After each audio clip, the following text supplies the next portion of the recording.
Hola a todos, bienvenidos una semana más a las entrevistas en mi canal de YouTube.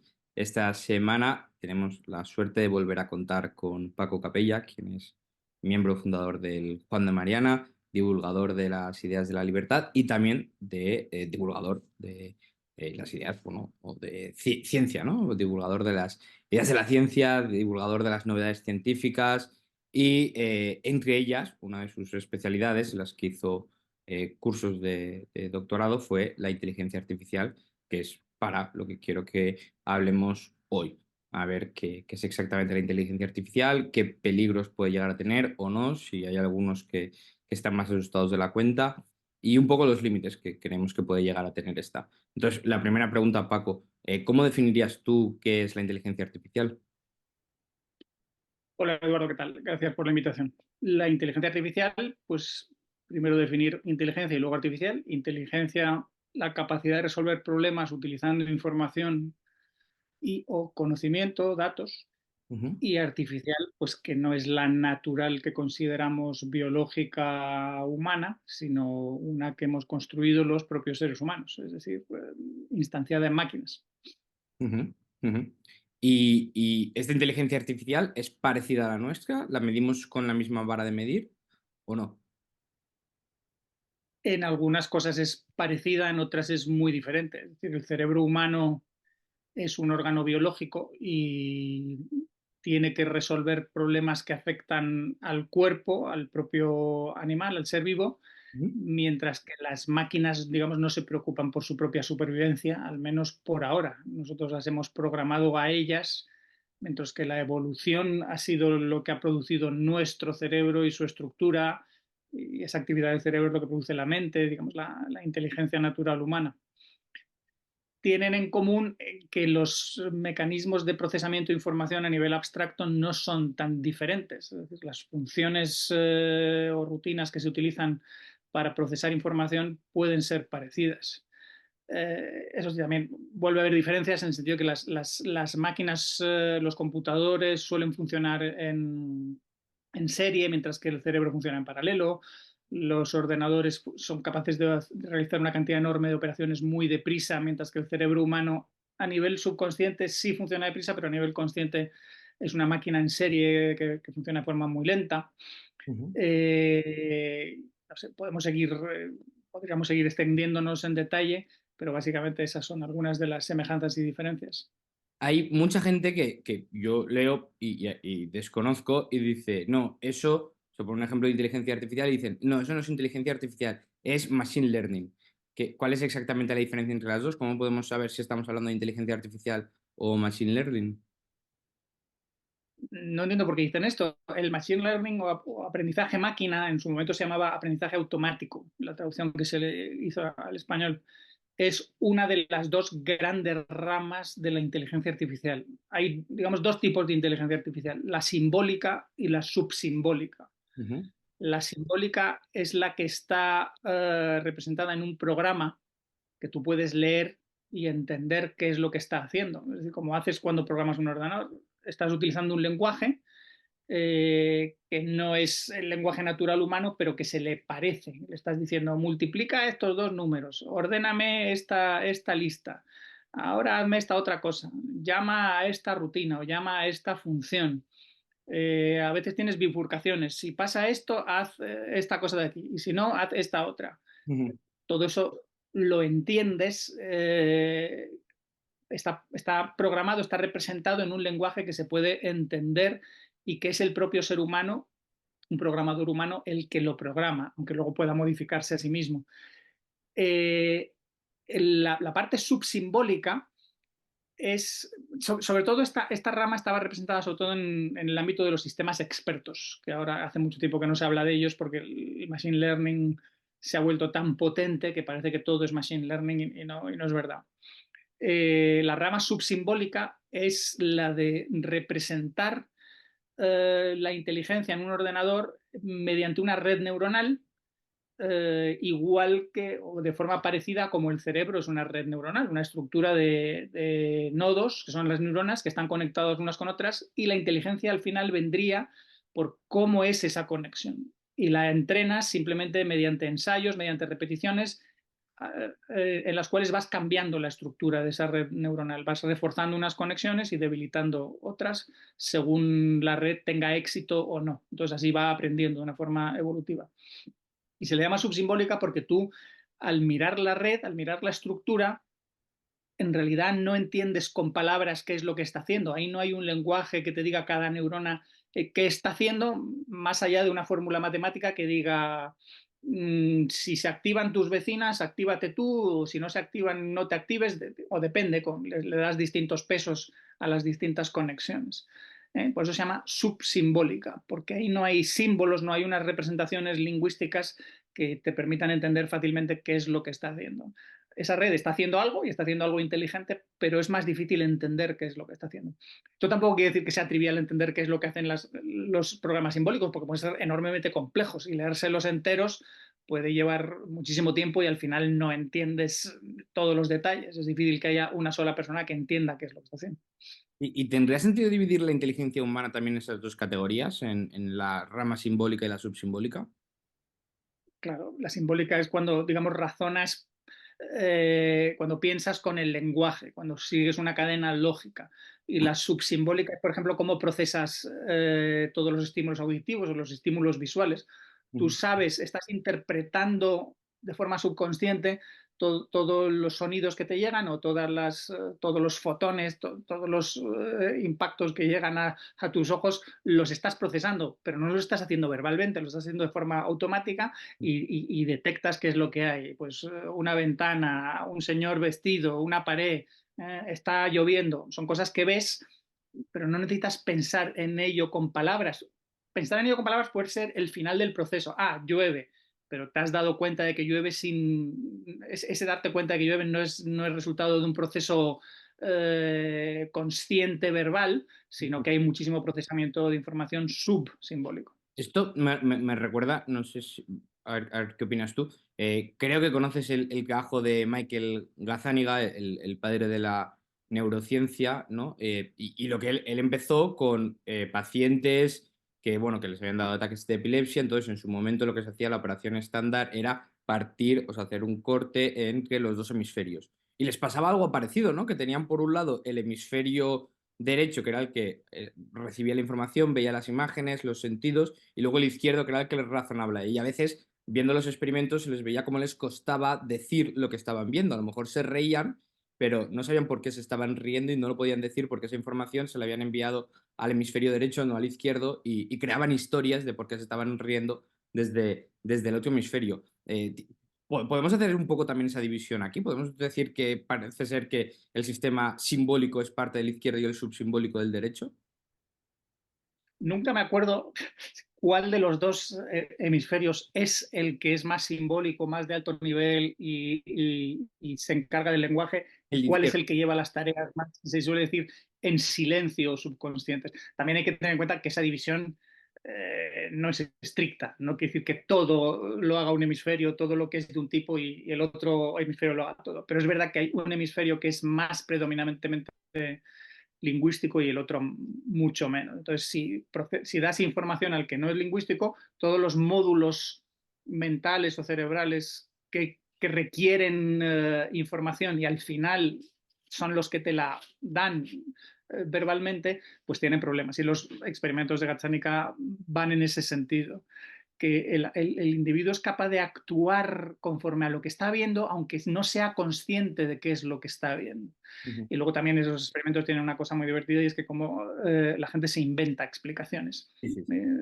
Les das órdenes que ellos no son conscientes o les ofreces información que ellos no son conscientes de estar recibiendo y actúan conforme a esa información, pero ellos no saben por qué y si se lo preguntas se inventan una explicación. Entonces les das una orden verbal o les sugieres que se levanten y vayan a buscar una Coca-Cola o algo así u otra cosa y ellos no lo saben y cuando el investigador les pregunta pues se inventan, es que estaba cansado, al revés, yo quería ir a buscar una Coca-Cola, que tengo un refresco, quiero un refresco, cuando esa no es la orden o el comentario que les han dado, que les han sugerido. Sí, solo un punto. No, no son órdenes verbales porque entonces la pueden escuchar. Las órdenes en los Claro, experimentos claro, sí, sí, hacia eran visuales que ellos no podían, o simplemente sugerencias, mostrarles objetos y que actúen en función de ese objeto.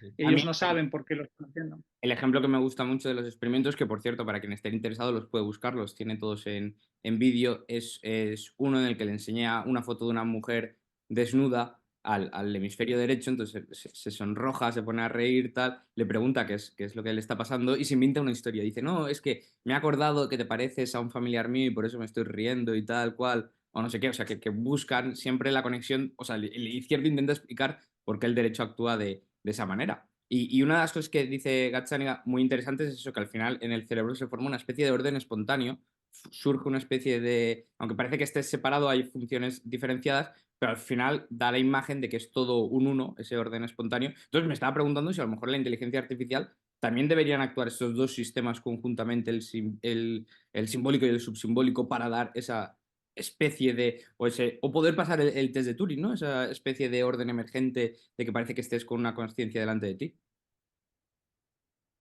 Sí, los dos tipos de inteligencia probablemente son complementarios y probablemente ambos son necesarios. De hecho, una de las críticas que se hace por algunos expertos en inteligencia artificial a la actual popularidad o predominancia de todo lo que es el aprendizaje automático es que no es suficiente. Es decir, con modelos subsimbólicos solo no vas a llegar a tener inteligencia, no sé, llamémosle total o que funcione bien. Entonces se ha criticado a estos modelos que son muy frágiles, que a menudo ellos no son conscientes de lo que hacen, no se dan cuenta de si se están equivocando, no son capaces de integrar distintas fuentes de conocimiento y buscar contradicciones, o a veces al hacer encadenamientos lógicos fallan mucho y no se dan cuenta. Entonces, lo que ellos proponen es que debe haber algún tipo de simbiosis y el problema es conseguirla entre la parte simbólica y la parte subsimbólica. Yo simplemente, sin saber mucho del tema, simplemente viendo cómo funciona o las explicaciones de Gazzaniga, también diría que eso es lo que al final parece que da la inteligencia o parece que da la conciencia. Luego, Paco, tú llevas años interesado en esto, ¿no? Porque es muy fácil ahora hablar del tema de inteligencia artificial, ahora que el ChatGPT está tan desarrollado, que hay tantas aplicaciones y todo este nuevo boom en los últimos meses, diría incluso. Pero tú, ¿cuándo empezaste a interesarte por el tema y por qué? Pues ya no recuerdo, soy algo mayor, ya no recuerdo exactamente, pero ponga hace 30 años. No recuerdo el año exacto que hice el equivalente a un máster actual, 2 años de estudios de doctorado en inteligencia artificial. ¿Y por qué? Pues porque me fascinaba la mente humana, la racionalidad, la inteligencia, la cognición en general y también la informática. Entonces era un tema que me pareció muy interesante, que entonces obviamente no estaba tan de moda y que pasó por muchas épocas de lo que se llamaba invierno, el invierno de la inteligencia artificial, de que parece que no iba a llegar a nada o que había temporadas que era una pequeña una moda, pero que volvía a desaparecer.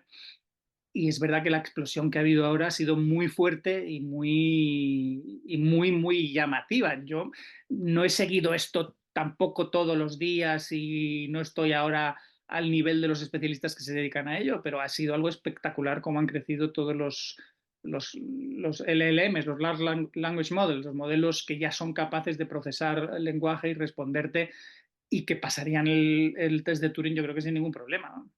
Ujú, ujú. ¿Y qué? ¿Estás animado? ¿Estás emocionado viendo el desarrollo o qué opinión te merece? Aunque no estés muy puesto en el día a día, pero más o menos viendo el este dices, ah, mira, por fin aquello que yo quería que sucediese ya sucede.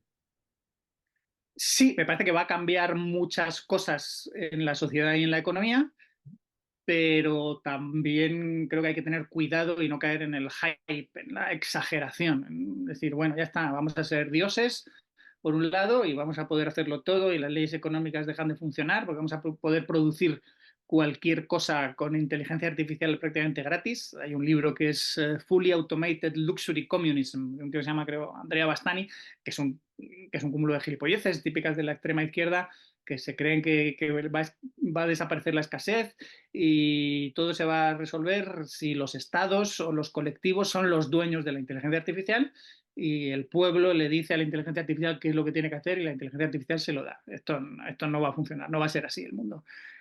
Y por otro lado están los catastrofistas, ¿no? Los que me has pedido que hablemos de este tema, que si va a provocar la extinción de la especie humana o grandes daños. Me incluyo un poco allí, por eso quería hablar contigo a ver si me hacías cambiar de opinión. Digo, aprovecho, hablo con Pau que me intente hacer cambiar de opinión y de paso lo grabamos. Sí, yo estoy dentro de ese, yo me incluyo dentro del grupo no solo catastrofistas, sino, bueno, pienso que la inteligencia artificial puede llegar a no necesitarnos o a vernos como simples hormigas, o sea, como nosotros vemos a las hormigas, simplemente hacer su tarea, no pensar en nosotros como seres vivos que nos tienen que mantener ni mucho menos y no importarle las consecuencias de sus acciones, ¿no? El ejemplo de a la inteligencia artificial se le da la orden de obtener información. Puede obtener información de muchas maneras, muchas de ellas muy dañinas para la raza humana y para cada uno de nosotros individualmente, ¿no? Pero esta orden me recuerda a alguno de los... Había un programa de entretenimiento cuando yo era niño, que había un personaje que ahora ya no me acuerdo cómo se llamaba, creo que Luis Ricardo o algo así, que hacía como de robot. Entonces tú le tenías que dar órdenes Ujú. para resolver algún problema. El concurso era conseguir algo, que el robot se moviera y pusiera la mesa o colocara algo o reparara algo o rompiera algo, no me acuerdo exactamente. Pero lo divertido era cómo el robot reaccionaba a las órdenes que le daban cuando eran imprecisas o cuando eran vagas, cuando eran ambiguas. Se ponía muy nervioso, no, no entiendo, no entiendo. Entonces le das la orden a un ordenador, dame información. ¿Información? ¿Qué es información? ¿De qué quieres información? Hay cantidades gigantescas de información. ¿Cuál te doy primero? Eh, Especifícame un poco más. Entonces, Dame información sobre el ser humano. Obtén toda la información posible sobre la supervivencia del ser humano. Igual la de inteligencia nuevo, artificial. eso está tan infradeterminado, o sea, igual lo haces con ChatGPT y te da una respuesta, pero se lo das a otra versión y te da otra en un sentido distinto. Y siempre puedes criticar eso. ¿Por qué me has dado esto y no me has dado esto otro? ¿Qué juicios de relevancia has utilizado? Si empezamos, si se lo das a un austriaco, dices, dame información sobre el ser humano. Ah, el ser humano actúa intencionalmente, la praxeología, y te soltará un rollo sobre praxeología. Si se lo das a un biólogo, te dirá, ah, el ser humano tiene este genoma, tiene 46 cromosomas emparejados, o sea, 23 pares. Y te empezará a dar información sobre en qué se parece a otros animales y en qué se diferencia, qué características comunes tiene con seres vivos y cuáles son diferentes. Son preguntas demasiado abiertas. Es como cuando, Pero cuando le ya dices, no solo le estoy pidiendo dame esa información, sino obténla. Es decir, vale, ahora la inteligencia artificial dice, vale, yo tengo que obtener todo tipo de información sobre la supervivencia del ser humano. Una de ellas puede ser, a ver cuánto duras tú si te voy clavando un cuchillo en el corazón, cada vez una micra, eh, una milésima parte de un milímetro más, a ver hasta qué punto sobrevives. Y te mantiene con vida y lo sigo probando, así infinitamente. Quiero decir, no tiene por qué tener un límite de lo que busques, sobre todo si pensamos que te puede mantener con vida, lo que sea, y puedes pasarte una eternidad siendo una prueba, un test de sus pruebas, de su forma de obtener información. pero fíjate cómo en solo dos palabras hay una cantidad enorme de problemas. Obtener información. Primero habría que ver qué es información. Información son los datos brutos, son los datos ya procesados, suele hablarse de datos, información, conocimiento, sabiduría, como a distinto nivel. Eh, ¿Cómo quieres que te lo dé? ¿A qué nivel de agregación, integración, procesamiento quieres que te lo dé? Y luego, ¿qué es eso de obtener? Una inteligencia, se suele decir que un agente cibernético tiene un procesador, una memoria y actuadores. Y parte de esos actuadores especiales son los encargados de la comunicación. ¿Qué es obtener la información? ¿Que ya esté en su memoria? ¿En qué tipo de memoria? ¿En la memoria más a corto plazo, lo que se llama memoria de trabajo más rápida? ¿En un ordenador sería la RAM? ¿O basta con que esté en el disco duro?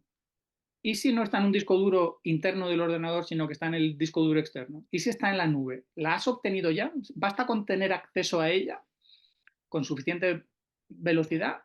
¿O tienes que ser capaz de procesarla ya suficientemente deprisa? ¿Necesitas poder hablar de ella? Es decir, utilizar el lenguaje para dármela. Cuando le haces una pregunta, entonces él tiene que usar el ordenador, la máquina tiene que usar el lenguaje para darte esa información.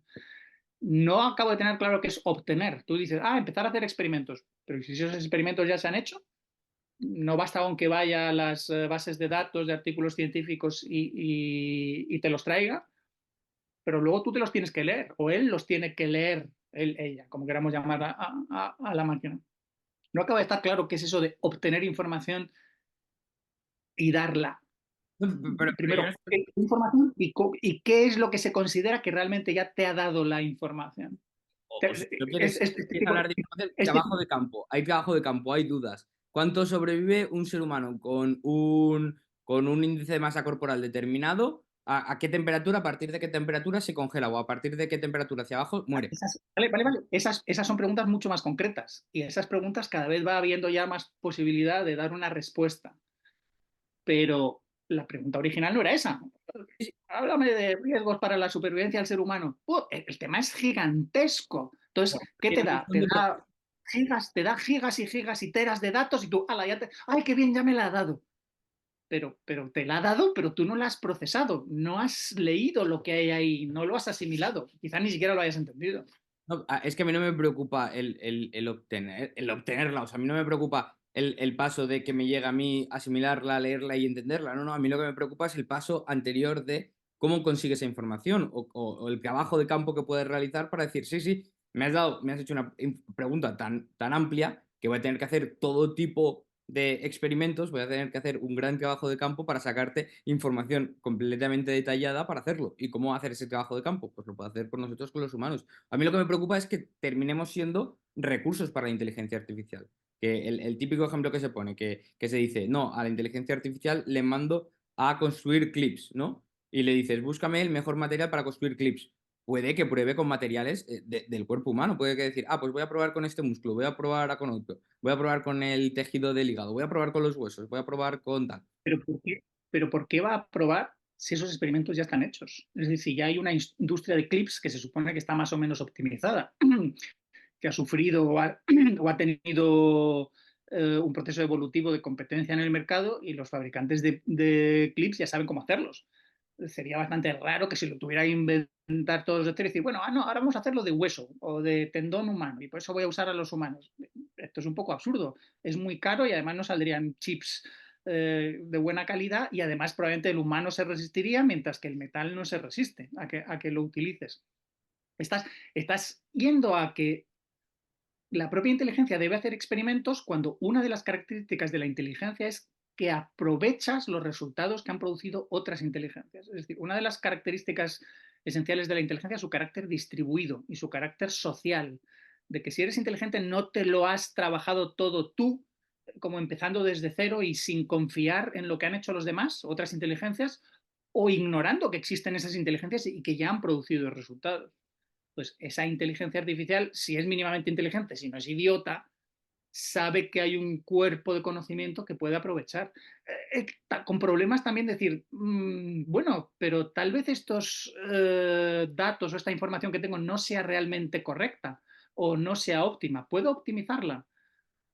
Y simplemente con estos problemas ves lo difícil que es ser inteligente. Parece muy fácil decir, bueno, la inteligencia se hará a sí misma más inteligente y habrá una explosión y alcanzaremos la singularidad. Mira, las cosas no son tan sencillas. No es tan fácil hacerse cada vez más inteligente y no está claro que la inteligencia sea el único factor importante para dominar el mundo y para tener éxito en la vida. No, estoy de acuerdo, pero a mí sigue, sobre todo, el ejemplo de los clips o cualquier otro ejemplo, quiero decir, imagínate que a la inteligencia, alguien utiliza una inteligencia o la misma inteligencia se utiliza a sí misma, no necesita de los humanos y dice, voy a buscar una fuente de energía.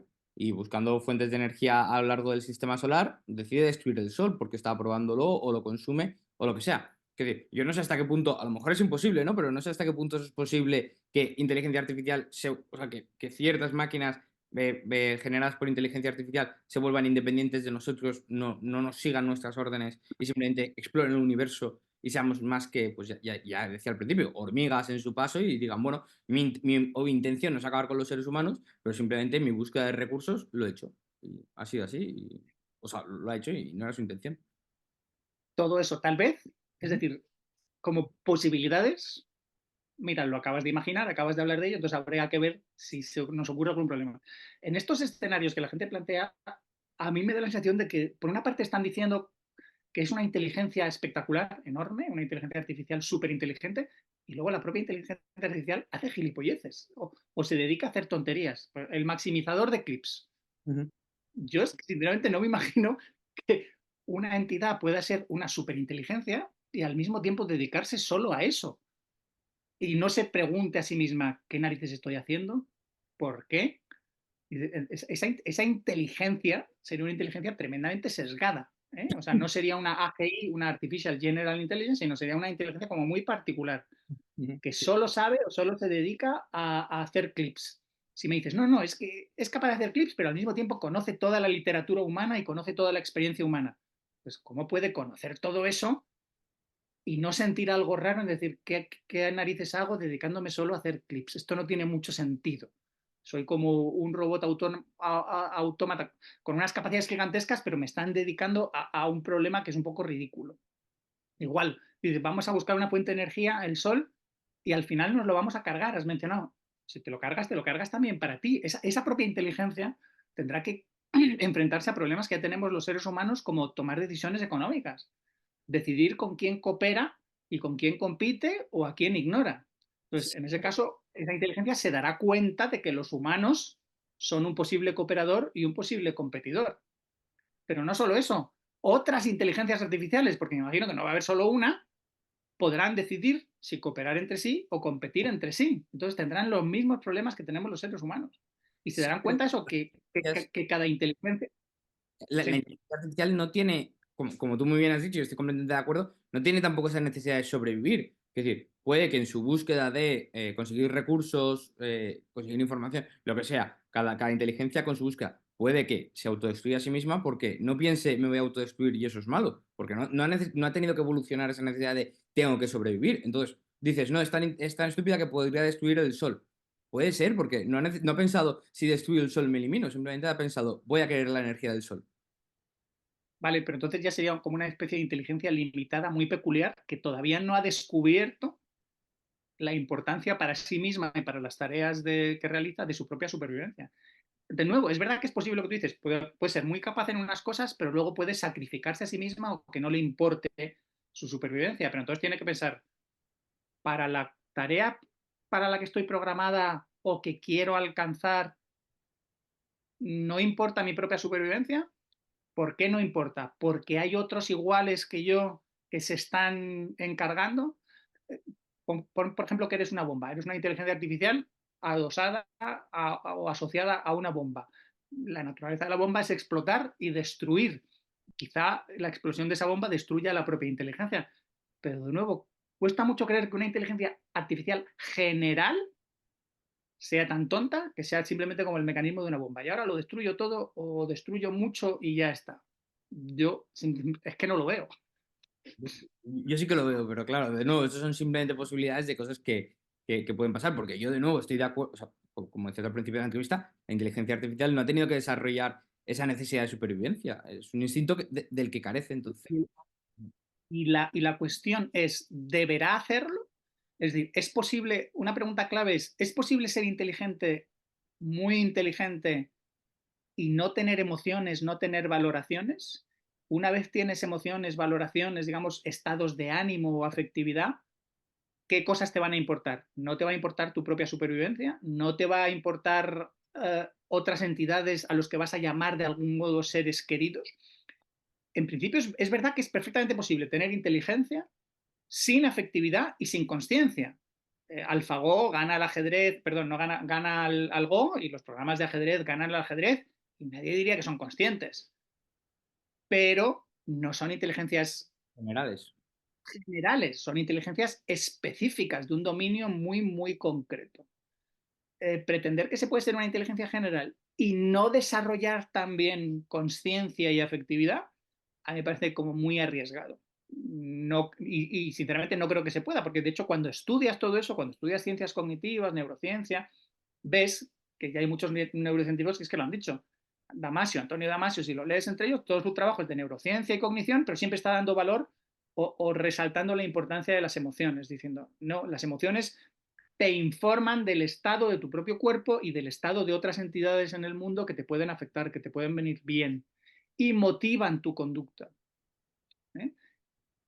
Hasta ahora las inteligencias artificiales funcionan de otra manera. Y lo interesante es hasta qué punto podrán llegar funcionando sin emociones, sin someterse a procesos evolutivos, que lo has dicho muy bien. No son resultado de procesos evolutivos O sí, en parte sí, AlphaGo es resultado de un proceso evolutivo, de luchar contra sí mismos. Son los que se llaman algoritmos genéticos, que van distintas versiones del código que ha aprendido, ese código que juega al Go o que juega al ajedrez, luchan entre sí y reproduces o refuerzas las que lo hacen mejor, las que tienen más éxito. Simplemente cortas o matas o eliminas de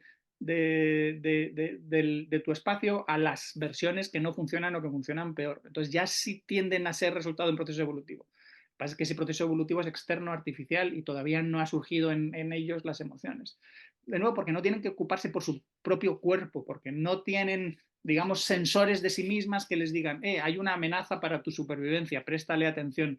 O al revés, hay una oportunidad para tu supervivencia, vea por ello. Hasta ahora las inteligencias artificiales han ido orientadas a resolver problemas ajenos a su propia supervivencia. En el momento en que el problema sea, quiero que sobrevivas, quiero que te esfuerces por sobrevivir, entonces la cosa será distinta. Entonces, parte de tu apuesta, sobre todo en pos del bienestar humano, es que la inteligencia artificial desarrolle emociones. Eh, La inteligencia artificial general, ¿no? Las grandes inteligencias generales. Yo es que todavía no veo cómo sería ese proceso, que es un proceso de autoconsciencia, decir, oye, soy consciente, oye, soy inteligente, oye, tengo que preocuparme por los demás, o cómo sería eso. ¿Cuál sería el antes y el Pero después? las emociones existen antes de ser conscientes. Es decir, has dicho, tengo que preocuparme de los demás y has puesto como el tengo que. Eso ya es como un imperativo, ¿no? No sé si algo moral. Simplemente los seres vivos sienten emociones y a menudo no piensan en ellas, simplemente las sienten y actúan conforme a ellas. Luego, en un estado más avanzado de conciencia, digamos, hablan de ellas y se las comunican a otros, precisamente porque son sociales. Pero necesitas emociones aunque no tengas vida social y aunque no hables de ellas, simplemente para guiar tu conducta. El hambre, el frío, la sed, el miedo, todo. ¿No? La atracción sexual o la repulsión, el asco. Eh, de nuevo, creo que son herramientas esenciales para resolver problemas. Primero, porque para resolver problema, que algo sea un problema, quiere decir que te tiene que importar. Lo tienes que valorar de alguna manera.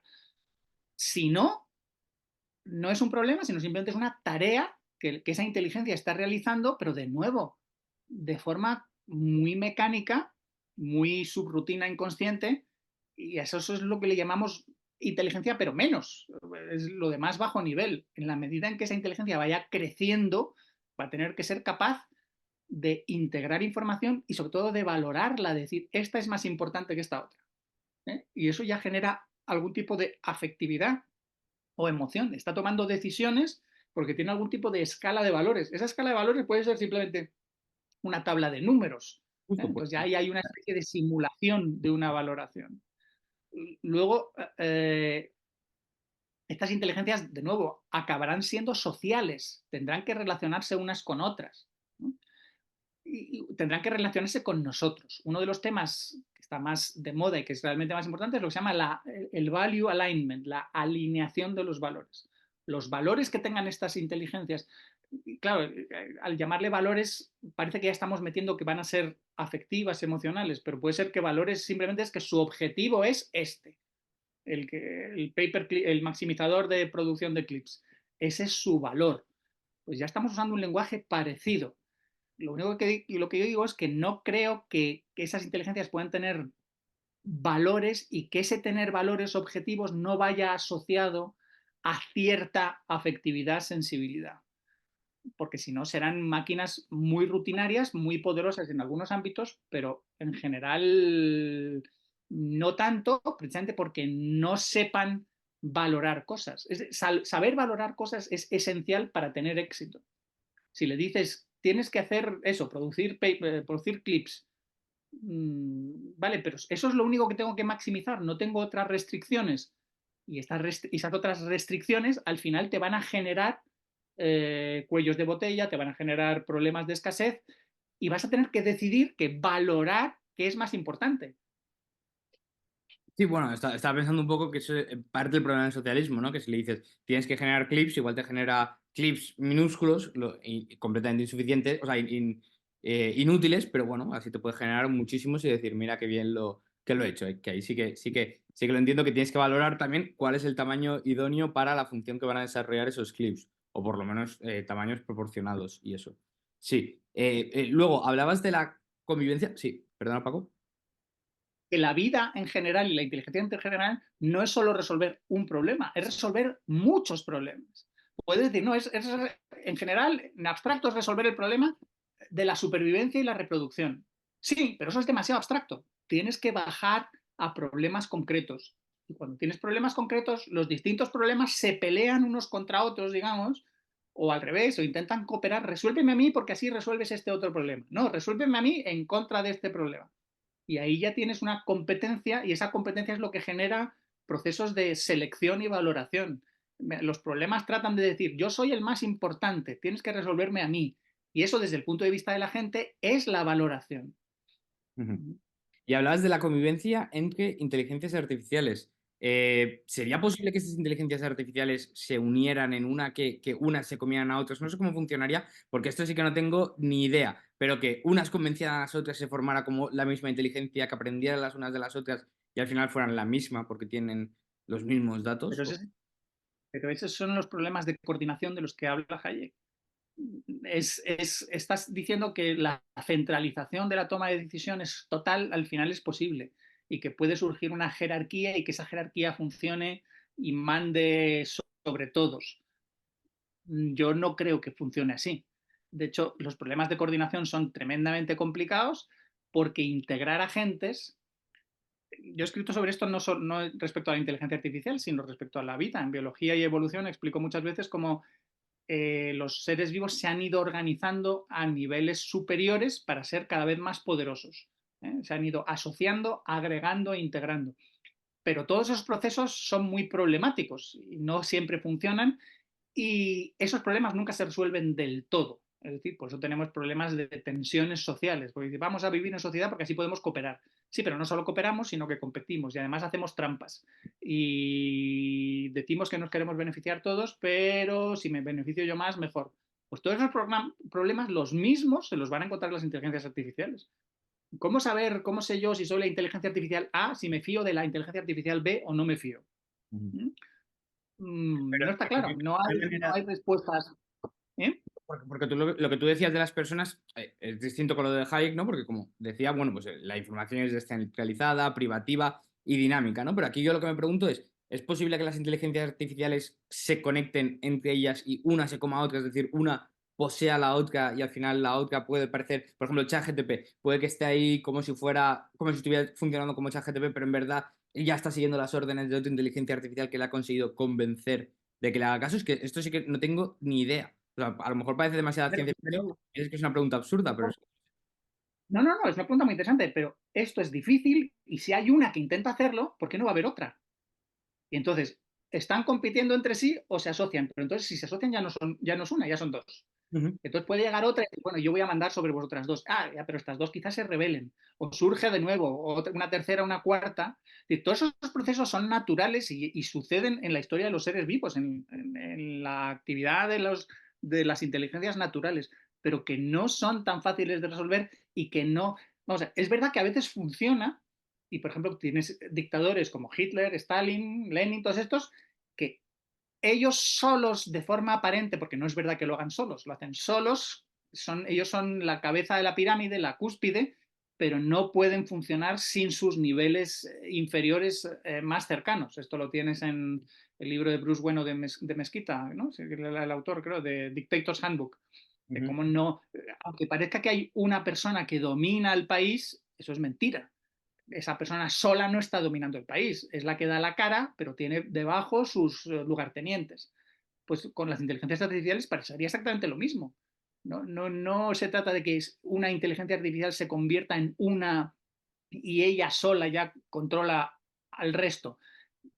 Probablemente necesitará asociados y además hay un libro esencial para entender la inteligencia artificial que es La sociedad de la mente de Marvin Minsky y ahí te dice que toda inteligencia es resultado de la actividad de un agente complejo. Y complejo quiere decir que tiene subagentes. Entonces, esos subagentes pueden coordinarse o bien o mal. Pueden cooperar, pero a veces pueden competir. Entonces, va a tener siempre los mismos problemas. Esos problemas ya los tenemos los seres humanos, los van a tener ellas igual. Interesante, ¿no? Nunca había pensado este problema desde, o sea, porque la sensación que me da es que equiparas bastante a las inteligencias con los seres humanos, ¿no? Yo les veía como algo más. Pero yo puedo olvidarme de usar seres humanos y todo el trabajo que hago yo es una teoría general de la agencia y una teoría general de qué es una entidad y si esa entidad es un agente, qué hace, cómo existe, cómo sobrevive, cómo se reproduce o cómo tiene éxito. Entonces, si se reproduce, quizás no se reproduzca. Eh, y ves que los mismos problemas que afectan a otro tipo de agentes, que son los seres vivos en general y los seres humanos en particular, esos mismos problemas van a afectar a las inteligencias artificiales. Además, las inteligencias artificiales no solo cooperarán o competirán entre ellas, también cooperarán y competirán con los seres humanos. Es decir, por leyes de ventajas comparativas económicas, los seres humanos, por poco potentes o poderosos que seamos frente a estos dioses inteligencias artificiales, algo podremos hacer por ellas. Luego podremos ser sus aliados. Ujú. Y entonces habrá alianzas de unos humanos con unas inteligencias artificiales que quizá compitan contra otras alianzas de unos humanos con inteligencias artificiales. E Y, igual que las inteligencias artificiales se van haciendo más poderosas a sí mismas, los seres humanos nos podemos ir haciendo más poderosos a nosotros mismos, incorporando herramientas producidas pues, por nosotros y por las inteligencias artificiales. y una cosa que a nosotros en particular no nos puede venir mal, ¿no? Pero los estados también pueden aprovecharse de estas, ¿no? Para sus herramientas y... Claro, los estados y las organizaciones que luchen contra los estados, ambos. Y el problema es que es muy difícil saber quién va a ganar. Siempre digo, bueno, Internet al principio era un paraíso liberal, en el sentido de que casi todos los ciberfrikis eran como muy antisistema, muy liberales, pero luego ahora puedes decir, pues no, ahora el Internet lo controlan los estados o lo utilizan como herramienta de propaganda o como herramienta de control para obtener información de nosotros y luego manipularnos o persuadirnos. y sería Sí, las justificable, herramientas sería se usan para todo. sería ¿Eh? justificable como, si sería justificable, como he escuchado alguna vez, bombardear con una bomba nuclear algún estado que avance demasiado en el avance de la inteligencia artificial. Naturalmente no, esa es la barbaridad. Yo seguía a Eliezer Yudkowsky, que es un hombre que escribía Fantasma. originalmente con Robin Hanson y luego empezó a escribir, cada uno se fue por su cuenta, y siempre pensaba, este hombre dice cosas interesantes, pero a veces dice cosas bastante disparatadas. Ya cuando hubo este tema de la moratoria que se propuso, ya no me acuerdo cuándo fue, hace 6 meses o más, tiene que haber una moratoria por lo menos de 6 meses, porque da mucho miedo la inteligencia artificial y si no paramos, él llegó a decir, si no paramos vamos a morir todos. Pero ¿cómo puedes decir estas estupideces? Es decir, a mí me sorprende que alguien que parece inteligente o que dice cosas interesantes de repente diga estas idioteces. Vamos a morir todos si no paramos. Un momento, ¿cómo consigues que pare todo el mundo? Y él dice, no, entonces tenemos que establecer un sistema de vigilancia y si alguien no para, le bombardeamos. Bueno, pero, o sea, tú te estás convirtiendo en asesino por un riesgo potencial que tú simplemente estás muy convencido, pero no te estás planteando la posibilidad de que estés totalmente equivocado, que estés haciendo un ataque de estos por precaución y estés abusando de ese principio de precaución. Ujú, ujú. Sí, bueno, a mí igual me parece muy interesante, me gusta mucho lo que dice. Él es sobre todo quien más miedo me ha metido en el cuerpo. Eh, que también, bueno, al final es normal que tendamos al pesimismo, ¿no? Seguro que ahora nos lo puedes explicar, que tenemos algún Pero sesgo de tender al sé pesimismo. consciente de eso, sé consciente de que tienes un sesgo de negatividad y que Ujú. te están llamando la atención, pues cosas. A mí me divierte cómo las películas de terror se siguen produciendo películas de terror y le interesan a la gente. Supongo que si se producen es porque venden, sobre todo venden a adolescentes, ¿no? A gente que le interesa mucho. Pues dices, pero si siempre el mismo rollo, siempre lo mismo, pues a la gente le gusta que le asuste. Pues bueno, pero cuando ya se trata de pensar y actuar en la realidad, conviene ser consciente de que es posible que estemos exagerando esos riesgos, esos peligros. Sí, no, por eso que yo te digo que tenemos este sesgo de negatividad, por eso digo, bueno, voy a hablar con Paco a ver si me hace un poco menos negativo. Tú crees en los mercados, ¿no, Eduardo? Sí, claro, ¿Tú crees que los mercados tienden a descontar y predecir el futuro? sí. ¿Lo están haciendo? Lo que no sé es O sea, cuán correctamente lo hacen. están prediciendo una catástrofe inminente y todo el mundo está diciendo, vaya, si esto, el apocalipsis está cerca, pues vamos a vivir y disfrutar porque es el fin de los días. No, no lo están haciendo, Bueno, pero porque igual son... no lo crees, pero yo creo que a veces los mercados son irracionales. Esto a lo mejor me gana un par de... O sea, que entonces espero que estés apostando contra ellos, ¿no? Pon tu, put your money where your mouth is y skin in the game, estas cosas. No, pero bueno, por ahora simplemente me estoy informando sobre qué puede pasar con el tema de inteligencia artificial. Y una de las cosas que has mencionado en un momento es la singularidad. ¿Qué es exactamente esto de la singularidad y qué probabilidad hay de que pase? La singularidad es la idea, hay libros de Ray Kurzweil, pero no es el único que ha tratado el tema, de cuando se alcance el momento en que las máquinas, las inteligencias artificiales superen en inteligencia a los humanos, y se supone que la idea es que no pasará solo eso, sino que habrá un crecimiento explosivo, exponencial, porque ellos se basan en la idea de que si eres inteligente te puedes producir a ti mismo o modificar a ti mismo para hacerte más inteligente, entonces que habrá como una explosión de inteligencia. Entonces, este es un tema que lleva ya décadas y siempre dicen, bueno, ya, para 2010, para 2020, para 2030 va a pasar, vamos a llegar a la singularidad. Y nunca llegamos.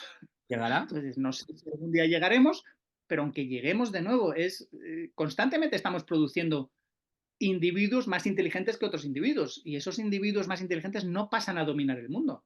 La asociación Mensa, que se supone que tienen los individuos más inteligentes, al menos según la medición de lo que es el cociente intelectual, no son los individuos que dominan el mundo, sino a menudo son una panda frikis, que se dedican a actividades muy peculiares y muchos, pues como fracasan en la vida, pues porque no tienen habilidades sociales o no tienen buen control de su gestión emocional. Y Entonces luego, dices, bueno, que, perdón. no, que otra de las cosas importantes, como decías, que la inteligencia no lo es todo, también es, bueno, pues capacidad de convicción, por ejemplo, puede ser también Sí, sí, o falta de escrúpulos morales y hasta cierto punto y ser un psicópata, ser un narcisista, entonces avanzarás muchísimo en política. O de nuevo, tener una motivación muy fuerte. Hay gente que ha triunfado en la vida y en la academia no solo por ser brillante, sino por tener una capacidad de trabajo enorme. Por decir, y por querer triunfar, yo quiero triunfar, pues por lo que sea, porque te importa muchísimo el prestigio social o porque crees que ese triunfo te permitirá ligar y tener mucho éxito, muchos hombres, muchas mujeres, lo que quieras, o porque te dará muchísima riqueza, pero falta esa motivación, esa tenacidad, esa constancia. Y eso es, no sé si lo quieres definir como un rasgo de la inteligencia o más bien como un rasgo de carácter, más bien eso, afectivo, emocional. Ujú, ujú. O también porque quieres destacar entre los que admiras, también es una de las cosas que... Allá, pues, pero no, pues eso es motivación. Sí, sí, no, no.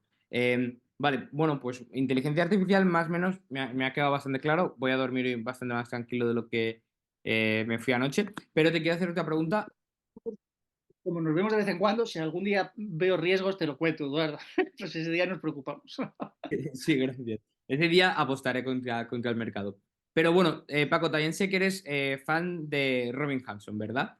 Entonces quería aprovechar que te tengo aquí a ver si me puedes explicar un poco lo que dice Robin Hanson sobre los alienígenas, que no tiene mucho que ver con la inteligencia artificial, solo que también suena un poco a ficción. Y digo, bueno, este es un tema que me interesa y a ver si Paco me lo puede explicar, porque necesito ayuda. Es un tema que sí, que le ha dado por pensar y que a mí me parece, dices, bueno, las mentes muy brillantes a veces se ponen a tratar unos temas. mm, es necesario que especulen, pero esas especulaciones a veces son un poco vacías.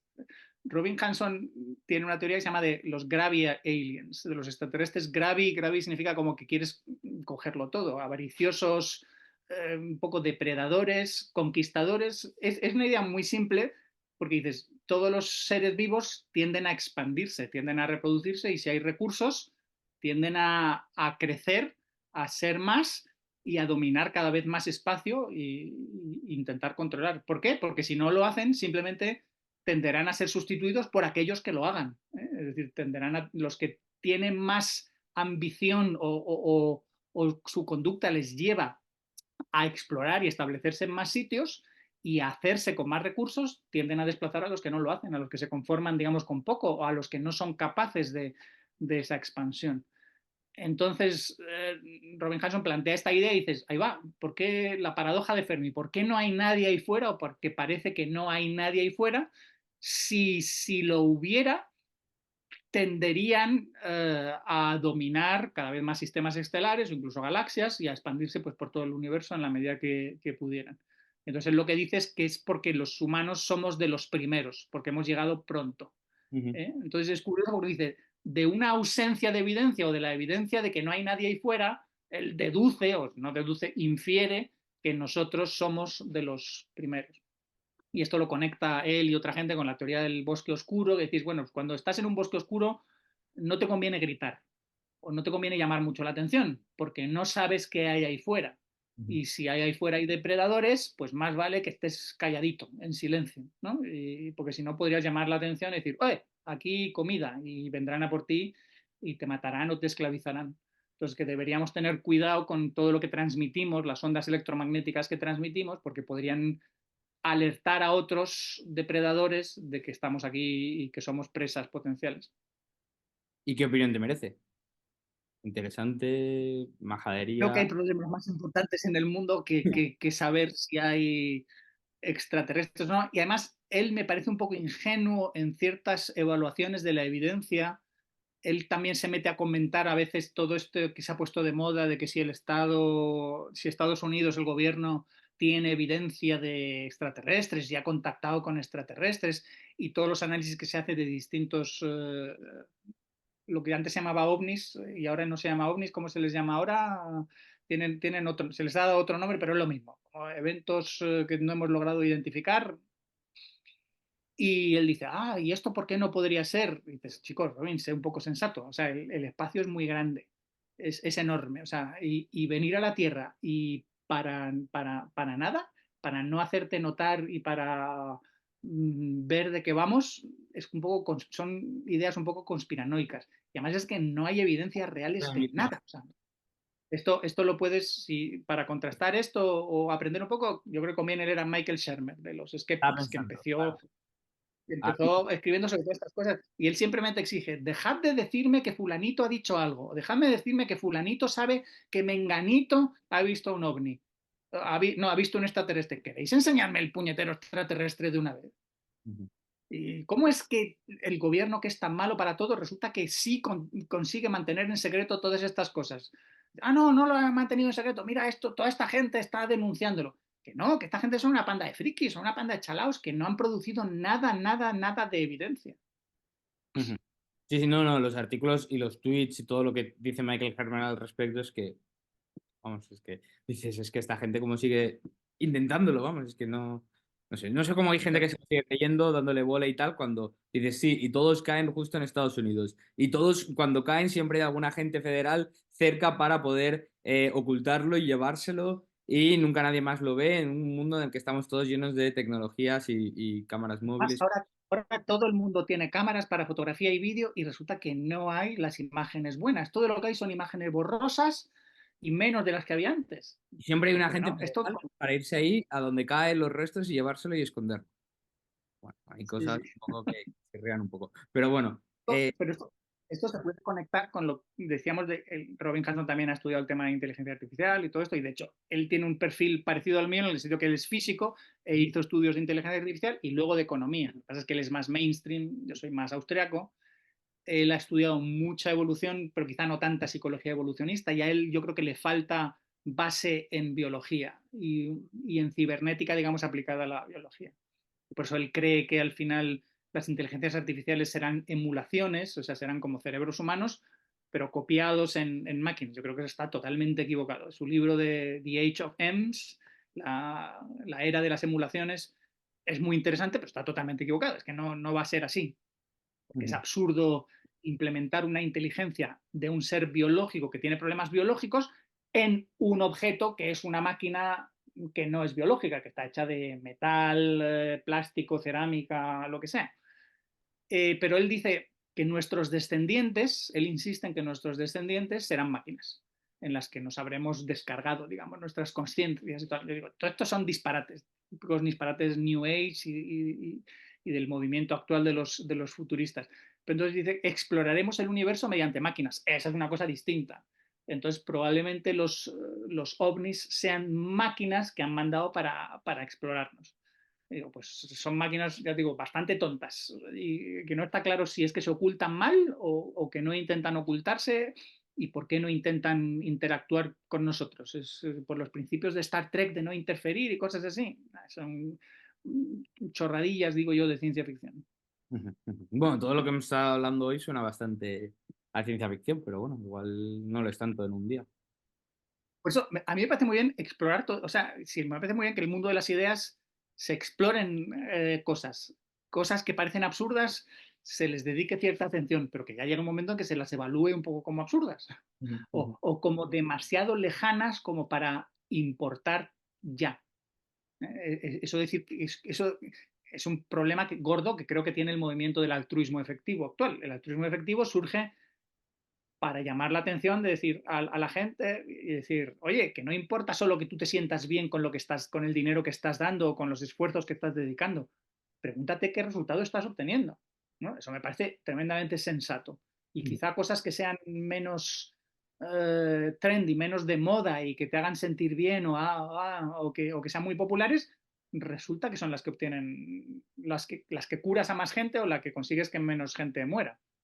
Ujú. Pero ahora todo ese movimiento está muy obsesionado con eso, con el transhumanismo de las inteligencias artificiales, de la singularidad y de que la humanidad no se extinga por el problema de que las inteligencias artificiales nos destruyan. Yo digo, mira, este no es el problema que tiene la humanidad ahora ni lo va a tener en mucho tiempo. Hay otros problemas como enfermedades, como guerras, como el socialismo, como el comunismo, como todo el intervencionismo que dificulta el crecimiento económico. Concéntrate en eso que es mucho más importante. Ujú, ujú. Vale, Paco, al final de la entrevista siempre hago dos preguntas, que, bueno, como ya has sido entrevistado lo sabes. Una de ellas es si nos puedes recomendar 5 libros, en este caso, pues 5 libros relacionados con el tema del que hemos hablado hoy. Pues todo lo de Michael Shermer, es que todos en general, el último suyo es de conspiraciones y tiene algún capítulo sobre las conspiraciones presuntas para ocultar todo lo que es ovnis y extraterrestres.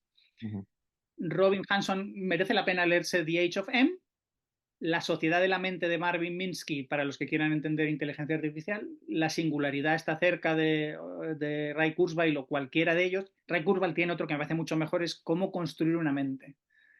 Antes de leer el de la singularidad, yo me leería el de Cómo construir una mente.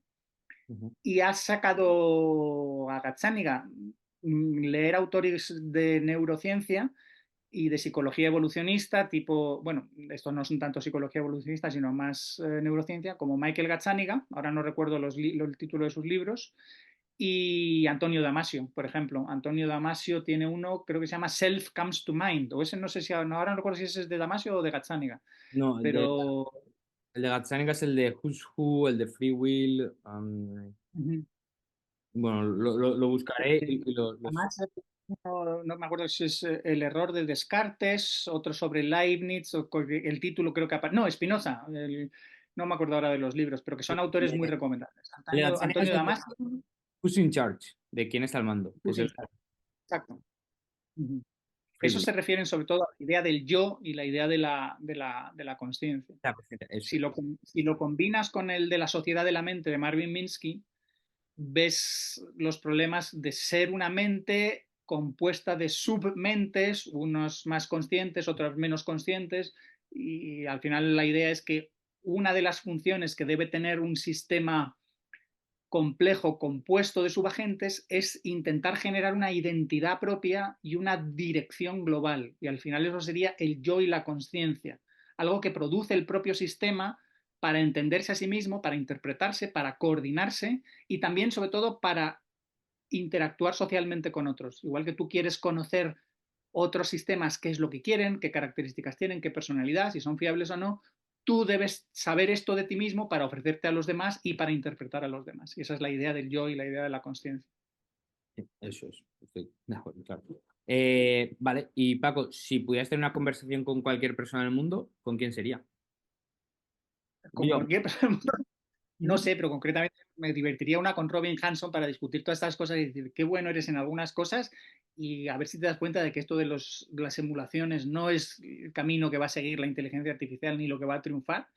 nuestros hijos no van a ser máquinas o no serán nuestros hijos y interactuar con él porque es una persona muy interesante. No has tratado el tema de los mercados de predicciones y cosas así. Yo le diría, oye, tus mercados de predicciones, ¿qué están prediciendo de que sea verdad que hemos contactado con extraterrestres o no, o que de las inteligencias artificiales van a ser las emulaciones las que triunfen?